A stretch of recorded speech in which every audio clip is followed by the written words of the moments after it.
Update. A customer bounced a $400 check to my small business and then told me to suck his D when I called him about it. I can't afford small claims.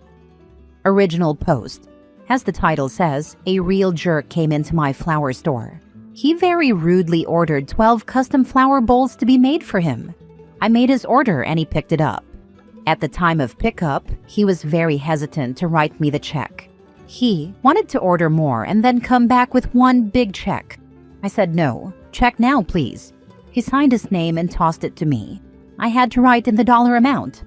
Now the check is bouncing. I have been by his bank every day for 2 weeks to attempt a cashier's check, but he doesn't have the funds in the account. I think he uses this checkbook for this exact reason. The check was number 003 from the book. Does anyone have any advice? I'm crying myself to sleep thinking about this. I can't afford to open a court case. My current ideas are 1. Putting David last name writes bad checks on my road sign next to a major road in town. 2. Call his employer. 3. Anything else that is legal. I'm about to drive the neighborhood and look for my flowers. Please help me get this man. I just want to grow my flowers. Now for the top advice before reading the updates. Small claims court usually is not more than $50 to open a complaint. You'll win, but you'll also learn won is much different than collected. You may not be able to collect anything. File a report with the police and at the bank. Learn to not accept a check from a new account. Accept credit cards or preferably cash. Don't start stalking someone. You don't know this guy's name for certain. Even if you read off his driver's license, it could be faked. That is good to know. File a report with the police and with his bank. Got it. I'll be doing that when they open. I don't know how to file with small claims, but this is a good opportunity for a crash course. I'm upset about the money, but at this point I am just so mad that a grown, successful man can walk around with his chest out, all the while stomping on me, a young girl who's barely starting up. He drives a dozen different SUVs, and because of him, I'm working every shift this week, unable to pay my employee. He is an abuser with an ego, and he is not doing as well as you are, but make sure that fact is hidden under his brashness and chest-outness. Let us help you a little. If you're willing to give out your shop name, perhaps some of us can buy a few flowers and leave a tip. In the meantime, report. Make sure to have a shame list with names of past customers who have screwed you, even if they end up paying. Actions have consequences. First time, shame on you. Second time, shame on me. So let yourself remind yourself and your employees that that man should never get farther than showing his ID before he is run off. Also, never accept checks. Tons of other ways to pay nowadays. Even businesses will find a way. For example, my business can do bank-to-bank transfers, PayPal, credit card, and we can do business checks, but prefer the other 3. These comments have me feeling extra stupid for learning this lesson. And thank you for the offer on spreading my business. My greenhouse is attached to my home, and my retail gazebo is in my front field. I think I'm done learning hard lessons today, so I'm not going to post my home address on Reddit. But thank you again. It's a crime. File a police report and have him arrested for check fraud. Don't put up the sign or attempt to take back your flowers, then you'll be committing crimes, harassment, and theft. Do this by the book and get this man arrested for fraud. You already have the proof. This is good advice, thank you. I never even thought about a police report. I was wondering if the sign would be harassment. I discovered we have a mutual friend on Facebook and reached out to them. It sounds like this mutual friend, a car salesman, has had this guy come in and give him a $1,000 check to hold a vehicle for him and then disappear. They never tried to cash the check. I wonder if he still has it. Now for the mini update. The police just left the greenhouse. They collected the paperwork I have for the whole mess. When the officer looked at the name of the guy, he said, "Oh no, please don't drop the charges on this one. I want to see it go through." And then he sat in his squad car for a few minutes and made a bunch of phone calls. That's a good sign, I guess. Full update. Thank you to everyone who encouraged me to fight for my money. I filed a police report. The cop came out to my store, and when I handed him the information I had on the guy, He chuckled and said, "Oh, this guy. If you want to open a report, that's fine. And he deserves it. But he always comes running when we call him." And sure enough, he showed up an hour after the police had left him a message. He said I had no right involving the police, and that it was so far out of line that I needed to appease him somehow with a discount on more flowers. He then demanded I call the officer while he was there so he could see me drop the report. I told him our business is done and stood my ground. It was great. He left, and it honestly felt like it was the first time he hadn't gotten his way in a long time. That's awesome. Now put his picture at the register and a sign that says, "Refuse service, bad checks, theft." Face it where everyone can see it at the register. Include his name, it won't be illegal. P.S. I hope your business grows as big as you want it. You deserve it. I told the cop I'd been planning to put "David writes bad checks" on my street sign. The cop laughed and said, even after David pays, I should still put that on my sign because it's still true. Made me feel good. This dude reminds me of my landlord. Absolute nickel and diming scumbag who drags his heels on necessary repairs.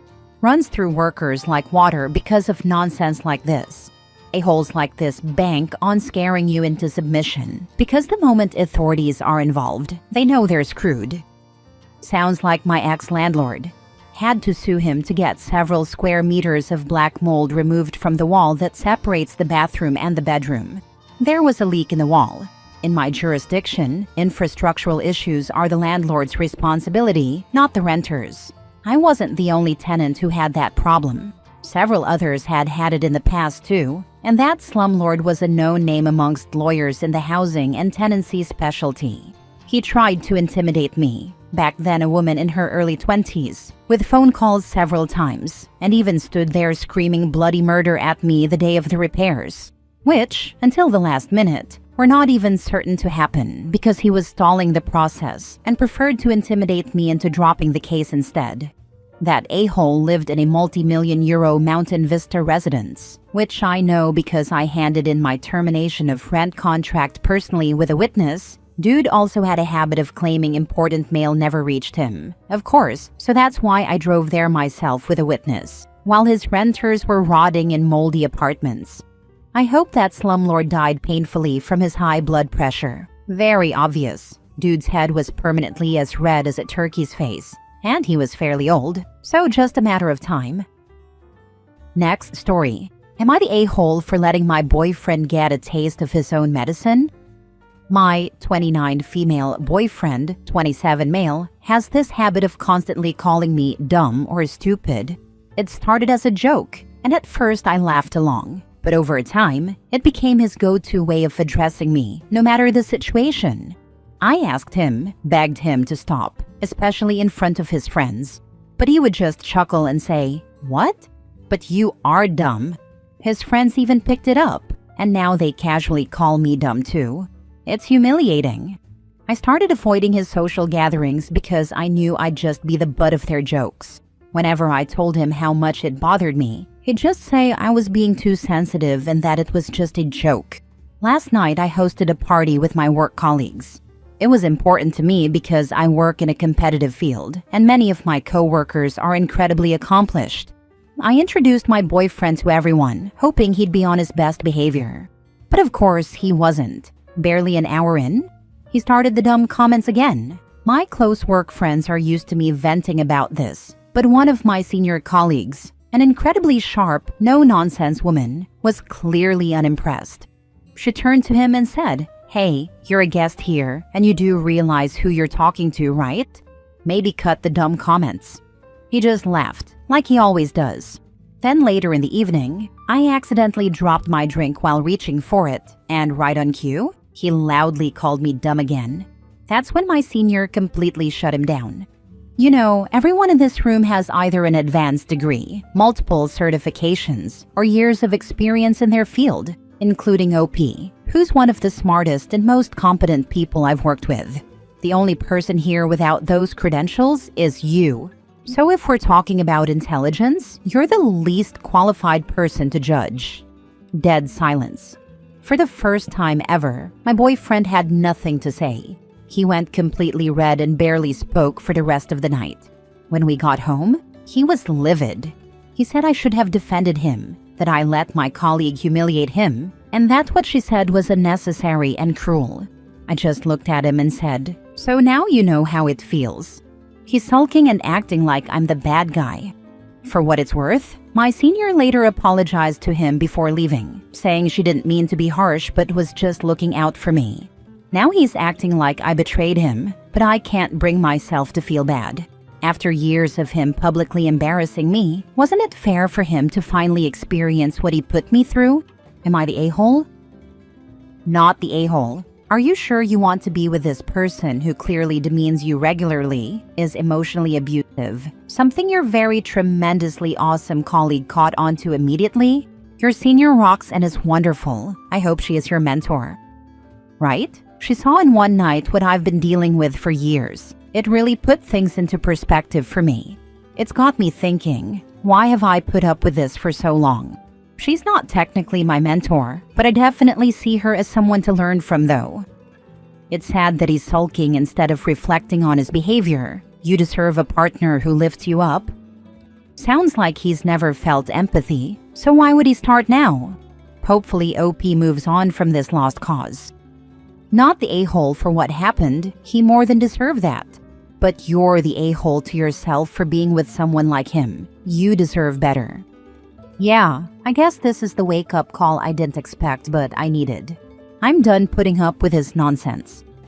The only time you should put up with being treated with disdain in a relationship is when you have a cat. Next story. Am I the a-hole for not showing up for a shift I was scheduled?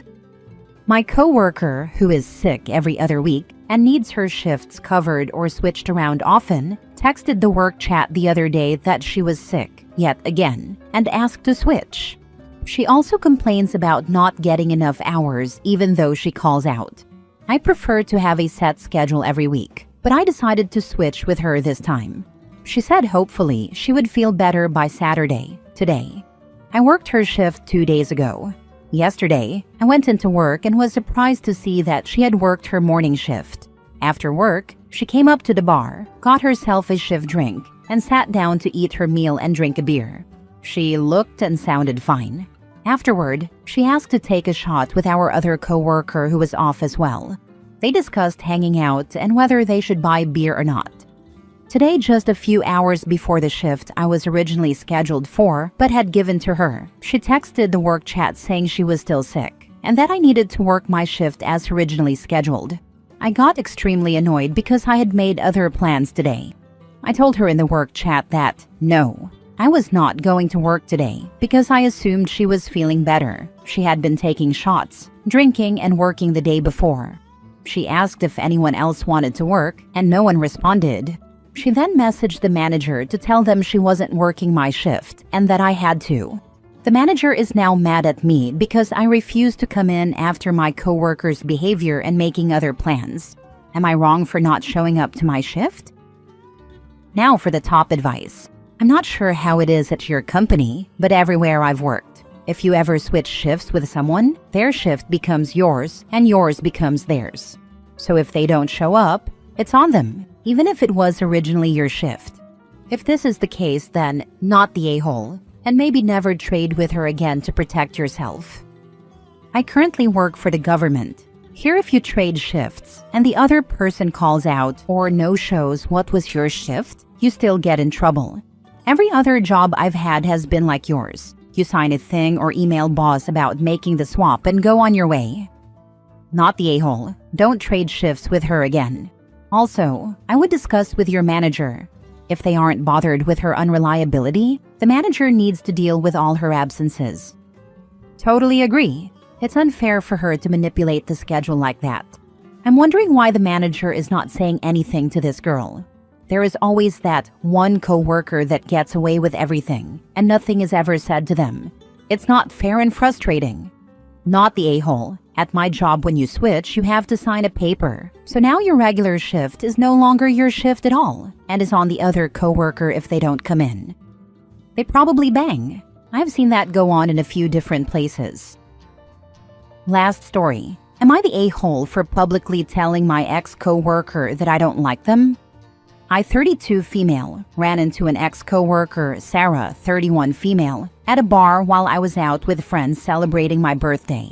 We worked together for 2 years at a fast food restaurant. I left this job in January 2025. She was a shift lead, and I've never liked her. I didn't like her management style or her personality. She came up to me at the bar, and we had a 10-ish minute conversation. I thought it was cordial and polite. She was mostly asking me questions about my new job. She asked if I would recommend her for a job at my new company. I got a job at a call center, nothing glamorous. I told her that I wasn't comfortable with that. She brushed it off with a bad joke. I ended the conversation and walked to the table my friends were at, and Sarah followed me. I didn't notice until I got to the table and she sat down next to me. My friends introduced themselves, and I, without thinking, said something along the lines of, "I don't like you. Can you please leave?" I have autism, and I could tell that was not the correct thing to say.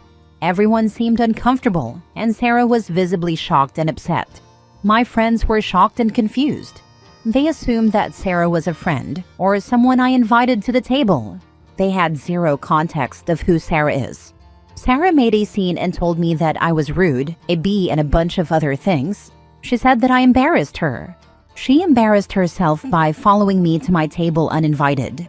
And yes, she knew it was my birthday. I do feel bad and know that I could have formulated a more polite response. But she's a former coworker, and an unpleasant one. I have many stories about her, but the worst examples are that she made jokes about my autism and deafness multiple times. She is fake nice, and her friendship style is bullying people. She has a really icky vibe. I don't know what Sarah wanted from me. I wasn't going to hang out with her, especially not on my birthday. So, am I the a-hole for telling her bluntly that I don't like her?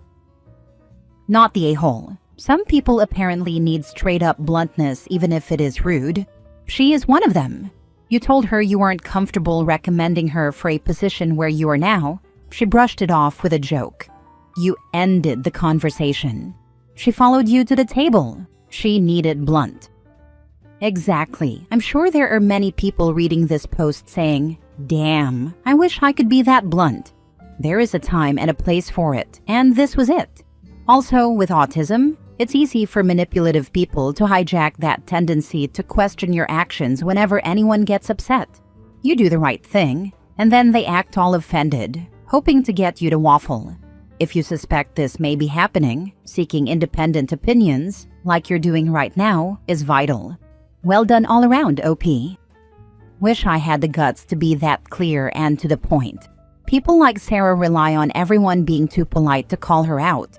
She was expecting to crash your party, make contacts, and try and persuade your friends to get her a job. She'd have made you miserable in your friend circle by invading it. Good for you for speaking up.